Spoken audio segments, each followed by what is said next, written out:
Guys, welcome back to my channel Pragya education society. तो guys, आज मैं लेकर आई हूँ क्लास 12 हिंदी का ऑफिशियल मॉडल पेपर। इसमें जितने भी ऑब्जेक्टिव है यानी 100 इसमें है, उन सभी को बताऊंगी। सो आप लोग इस वीडियो को ध्यानपूर्वक देखिए और सभी प्रश्नों को याद कर दीजिए। चलिए आज क्लास शुरू करते हैं।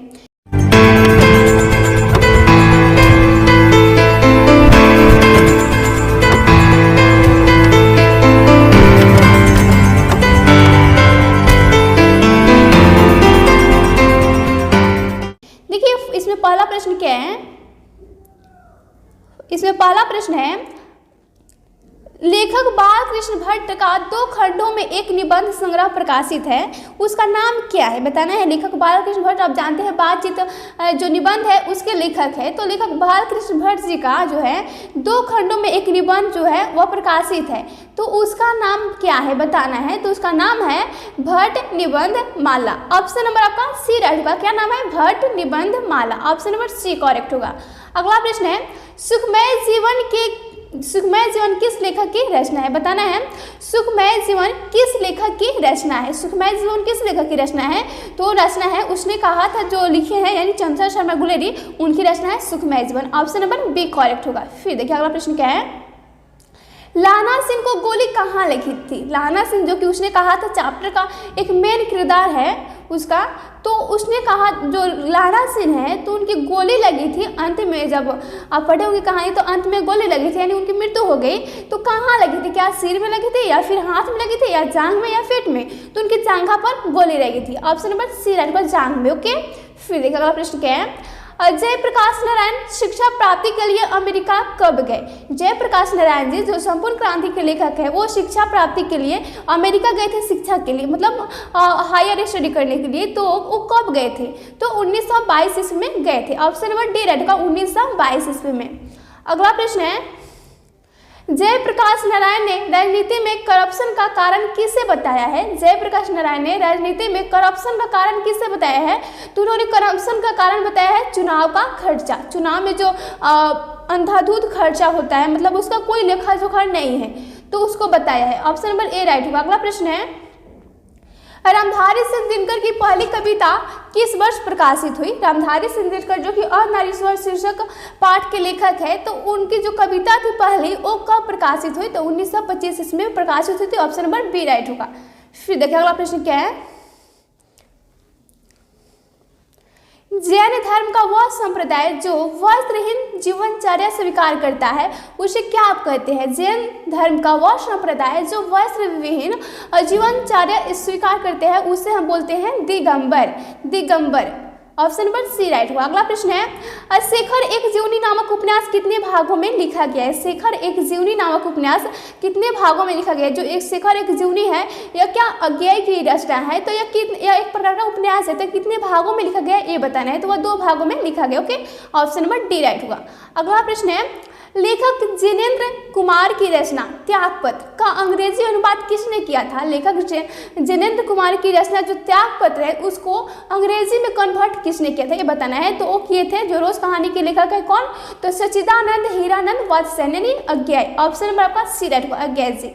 अगला प्रश्न है, रोज शीर्षक पाठ में मालती के पति ने मालती को कितने बजे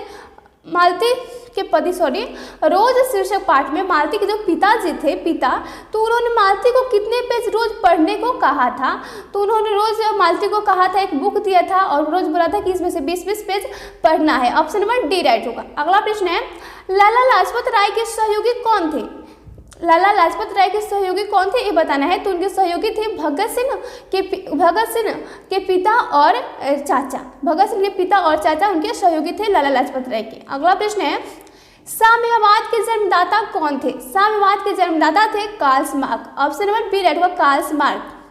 अगला प्रश्न है, जगदीश चंद्र माथुर की रचना शारदिया का प्रकाशन किस वर्ष किया गया था? शारदिया का प्रकाशन किस वर्ष किया गया था? तो 1959 में किया गया था। ऑप्शन नंबर सी रहेगा, 1959 ईस्वी में किया गया था। अगला प्रश्न है, धागर शब्द का अर्थ ओराव भाषा में क्या है? धागर शब्द का अर्थ ओराव भाषा में होता है भारे का मजदूर। ऑप्शन नंबर बी राइट होगा, भारे का मजदूर। अगला प्रश्न है, किसके आग्रह पर गांधी जी ने चंपारण जाना स्वीकार किया था? तो राजकुमार शुक्ल के आग्रह पर गांधी जी ने चंपारण में जाने के लिए राजी हुए थे। फिर देखिए अगला प्रश्न क्या है, लोरिया नंदगढ़ के सिंह स्तंभ का निर्माण किसने करवाया था? लोरिया नंदगढ़ के सिंह के स्तंभ का निर्माण करवाए थे सम्राट Ashok. Option number D right होगा, सम्राट अशोक। अगला प्रश्न है, लेखक मोहन राकेश के पिताजी का नाम क्या था? लेखक मोहन राकेश के पिताजी का नाम था करमचंद गुगलानी, करमचंद गुगलानी, और मोहन राकेश का पूरा नाम था मदन मोहन गुगलानी।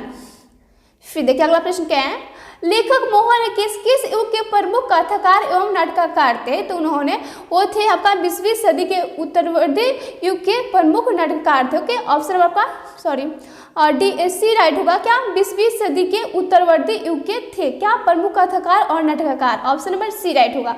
अगला प्रश्न है, सिपाही की मां शीर्षक पाठ में धन्नो कितने वर्ष की है? सिपाही की मां शीर्षक पाठ जो है उसमें धन्नो है जो कितने वर्ष की है? तो 13 वर्ष की है। ऑप्शन नंबर बी राइट होगा, 13 वर्ष की है।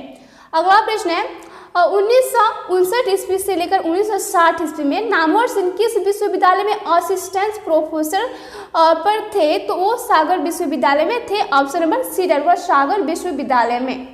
फिर देखिए अगला प्रश्न क्या है, मित कथन में अति कथन से अधिक शक्ति होती है, यह पंक्ति किस शीर्षक पाठ की है?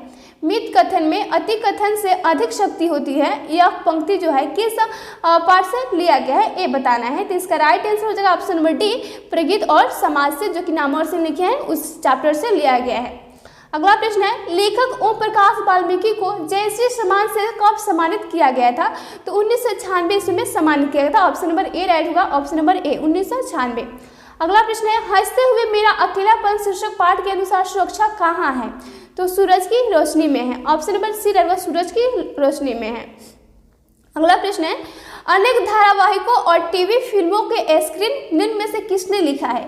अनेक धारावाहिकों और टीवी फिल्मों के स्क्रीन वो कौन कवि जो है या लेखक है वो लिखे हैं ये बताना है। तो लिखे हैं ये वो आपका Uday Prakash. Option number D right का, उदय प्रकाश जी लिखे हैं, जो किसके लेखक है? तिरिस के लेखक है। फिर देखिए अगला प्रश्न क्या है, तिरिस शीर्षक पाठ में SHO का वैवाहिक जीवन कितने साल का था?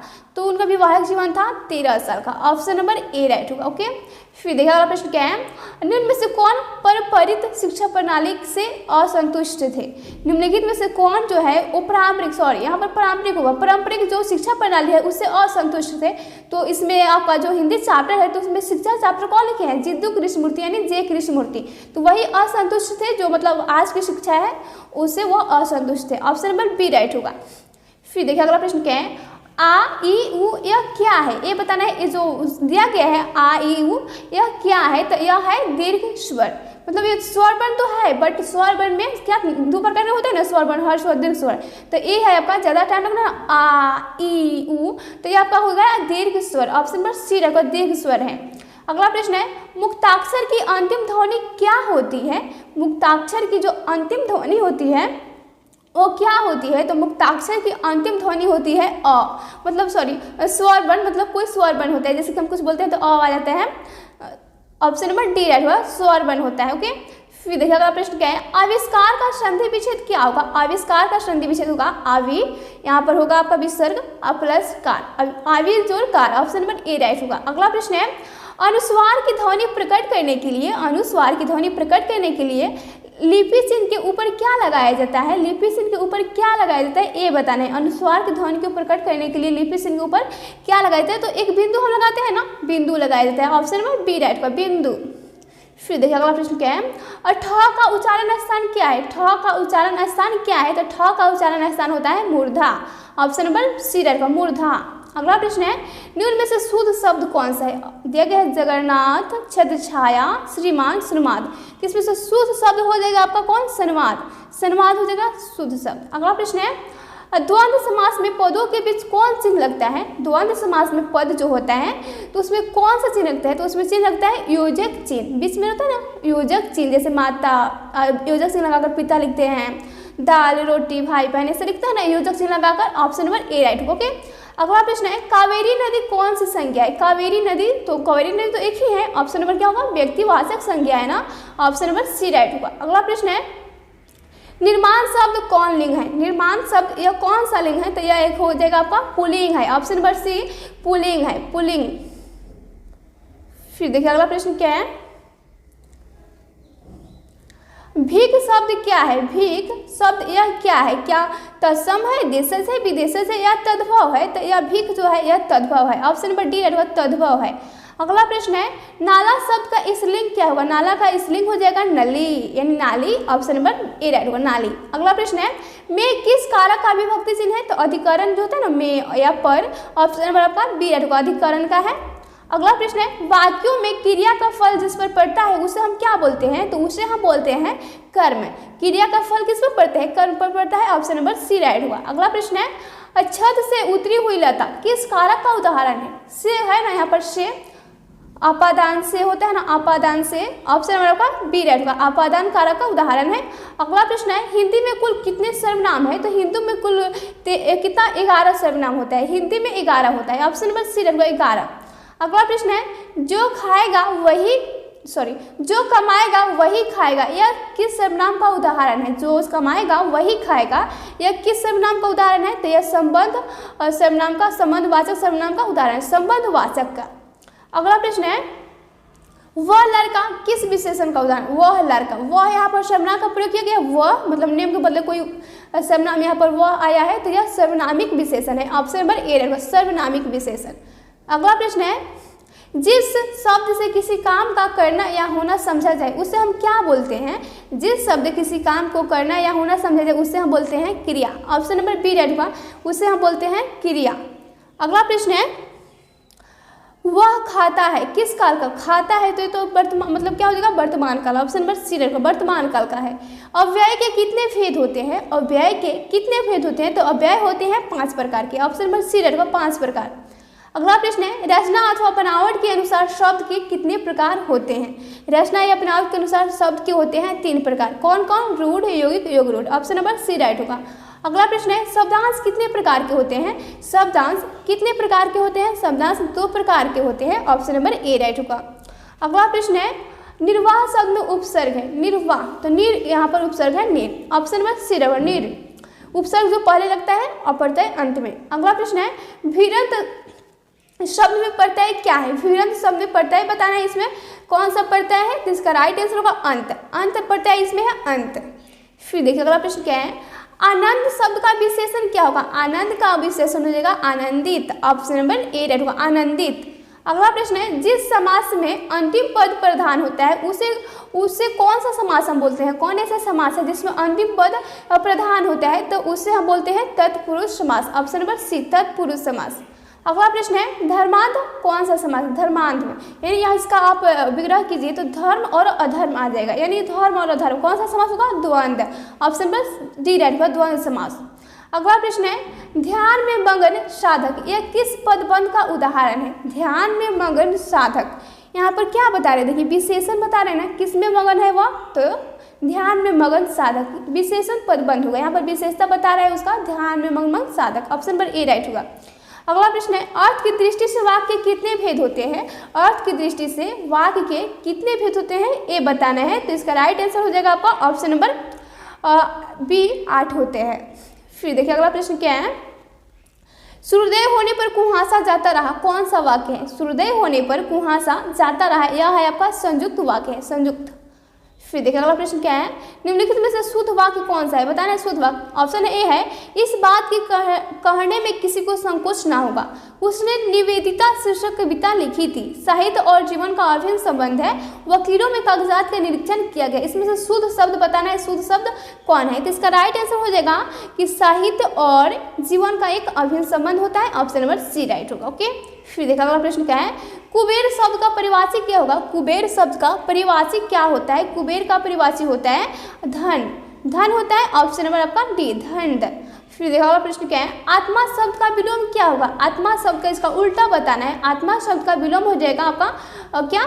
ऑप्शन नंबर आपका ए राइट होगा परमात्मा। फिर देखिए अगला प्रश्न क्या है आपका परमात्मा हो जाएगा। अगला प्रश्न है जिसके पानी में चक्र यानी पानी होता है हाथ, हाथ को बोलते हैं पानी, जिसके पानी में चक्र है उसके लिए सब एक शब्द में क्या बोलेंगे? तो उसे बोलेंगे चक्र पानी। अगला प्रश्न है जान पर खेलना मुहावरे का क्या अर्थ होता है? तो जान पर खेलना मुहावरे का अर्थ होता है साहसिक कार्य करना। ऑप्शन नंबर सी राइट होगा साहसिक कार्य करना। अगला प्रश्न है योग ना होने पर भी जो साथ हो उसे क्या बोलते हैं? योग ना होने पर भी जो साथ हो उसे बोलते हैं अयुग्मा। ऑप्शन नंबर सी राइट होगा। अगला प्रश्न है क वर्ग, च वर्ग, ट वर्ग, त वर्ग और प वर्ग, ये कौन सा व्यंजन है? तो ये तो व्यंजन है आपका स्पर्श व्यंजन बन। ऑप्शन नंबर डी राइट होगा। अगला प्रश्न है उच्चारण का संधि विच्छेद क्या होगा? उच्चारण, तो उच्चारण का संधि विच्छेद होता है उत जोड़ चारण। ऑप्शन नंबर ए उत जोड़ चारण। अगला प्रश्न है म का उच्चारण स्थान क्या है? म का उच्चारण स्थान बताना है कि म का उच्चारण स्थान क्या होता है? तो म का होता है ओष्ठ। ओष्ठ ऑप्शन नंबर बी राइट होगा। अगला प्रश्न है निम्न में से शुद्ध शब्द कौन सा है? इसमें से शुद्ध शब्द बताना है, शुद्ध शब्द कौन सा है?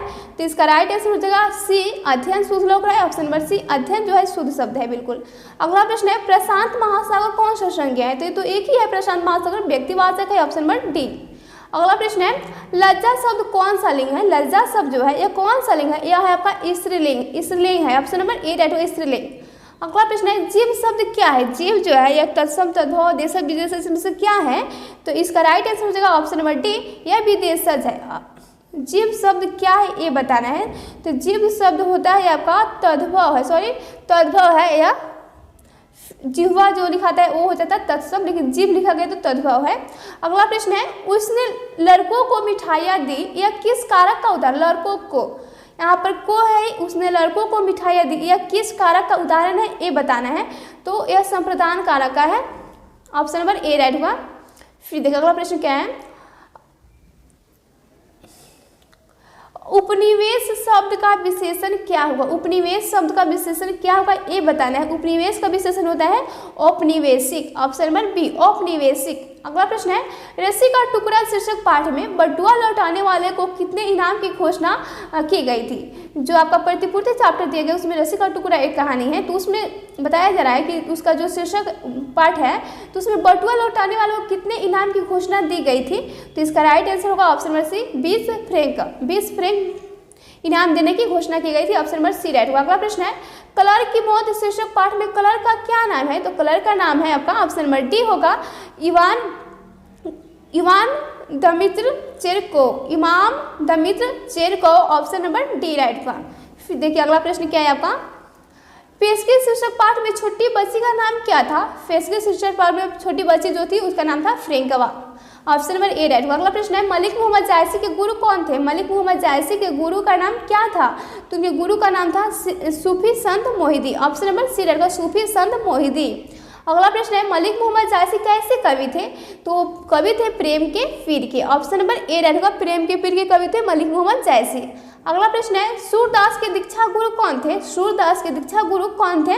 तो सूरदास के दीक्षा गुरु का नाम था महाप्रभु वल्लभाचार्य। ऑप्शन नंबर डी महाप्रभु वल्लभाचार्य। अगला प्रश्न है कन्या का अर्थ क्या होता है? कन्या का अर्थ होता है गोद। ऑप्शन नंबर ए रहेगा गोद। अगला प्रश्न है सूरदास रचित पद मुख्यतः किस भाव के हैं? सूरदास रचित पद वह किस भाव के हैं? सूरदास ने कृष्ण के बाल कृष्ण का वर्णन किया है तो वो वात्सल्य रस के हैं, वात्सल्य रस के।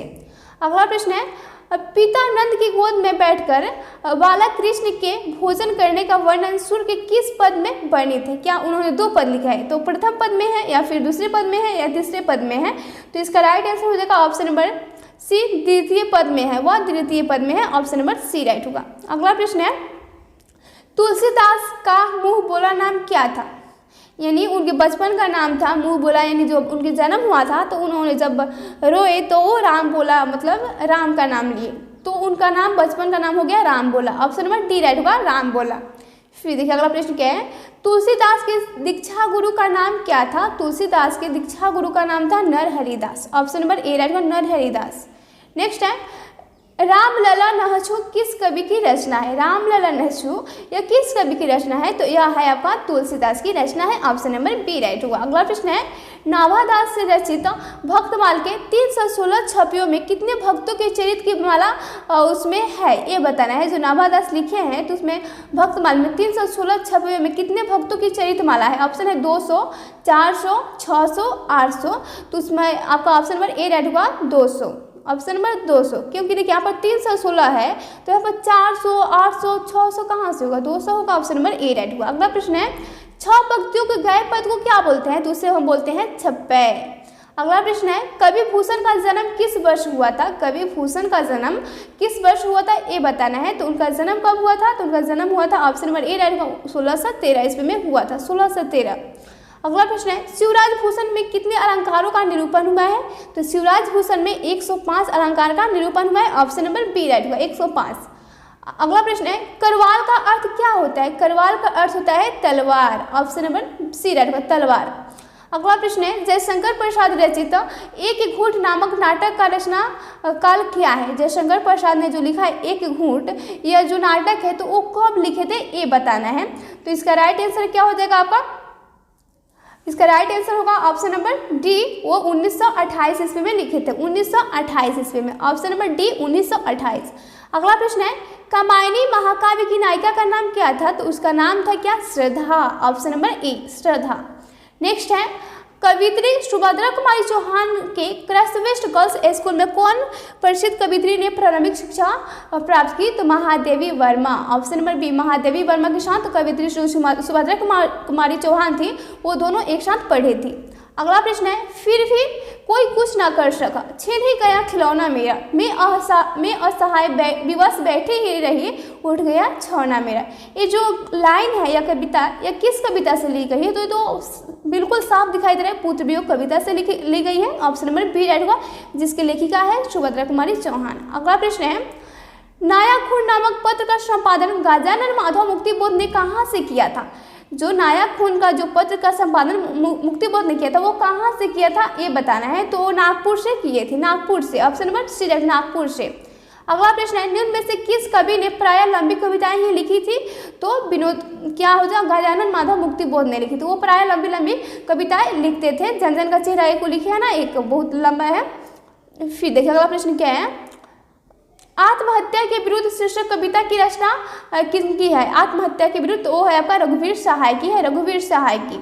अगला प्रश्न है अधिनायक शीर्षक कविता में पूर्व पश्चिम से कौन आते हैं? तो नंगे बूचे नरकंकाल आते हैं, ऑप्शन नंबर ए राइट होगा नंगे बूचे नरकंकाल। अगला प्रश्न है विनोद कुमार शुक्ल की रचना सब कुछ होना बचा रहेगा साहित्य की कौन सी विद्या है? क्या यह नाटक है, कविता संग्रह है, कहानी है या उपन्यास है?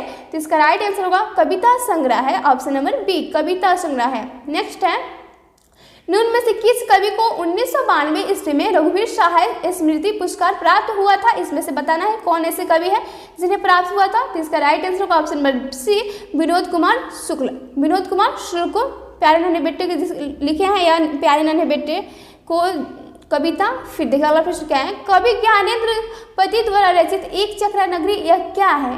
जो ज्ञानेंद्र पति है गांव का घर लिखे हैं, तो एक चक्रा नगरी यह क्या है? क्या काव्य नाटक है, कहानी संग्रह है, कविता संग्रह है या फिर क्या है? तो यह एक प्रकार का काव्य नाटक है, काव्य नाटक है। अगला प्रश्न है गांव का घर शीर्षक कविता में टिकुली साटने के लिए किस पेड़ से छुड़ाई गई गोंद का गे है? तो सहजन का पेड़, ऑप्शन नंबर ए रहेगा सहजन का पेड़। तो फ्रेंड्स आप इन सभी प्रश्नों को अच्छी तरह से याद कर जाइए क्योंकि यह बहुत ही इंपॉर्टेंट है आपके एग्जाम की दृष्टि से। चलिए मिलते हैं अगले वीडियो में, तब तक के लिए जय हिंद जय भारत।